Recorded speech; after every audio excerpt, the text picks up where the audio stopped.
One more ad and it's all over. All the dressing up is killing me. I'm just so sick of this. I'll pay off my dad's debt and I'm done.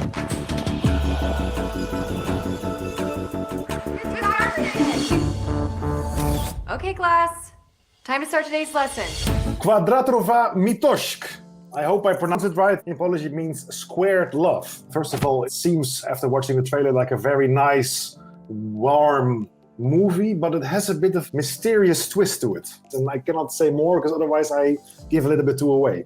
So, what's it about? Official synopsis of Squared Love reads simply: a celebrity journalist and renowned womanizer starts to rethink his life choices after he falls for a mysterious model who leads a double life. A double life is something you will have to see for yourself.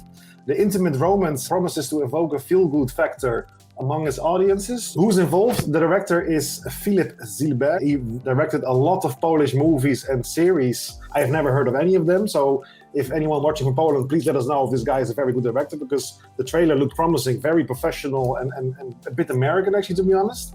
Adriana Cieplika is the main actress, which is a very beautiful woman to look at. She hasn't done so many roles yet, so maybe also viewers can help us maybe to give some other tips. The womanizer is played by Mateusz Banasiuk. Also, again, not really that famous, not so much on IMDb to find about him. It's written by Wiktor Piatkowski. He is famous for the show from HBO, The Border. So it's interesting to see this man writing a mysterious kind of war border conflict show to put his hands on a romantic comedy. All of it, I think, makes it different than a simple romantic comedy. I suggest you should watch it, and when we can see it is 14th of February on Netflix. I know, however, that when you meet that one person, you're complete.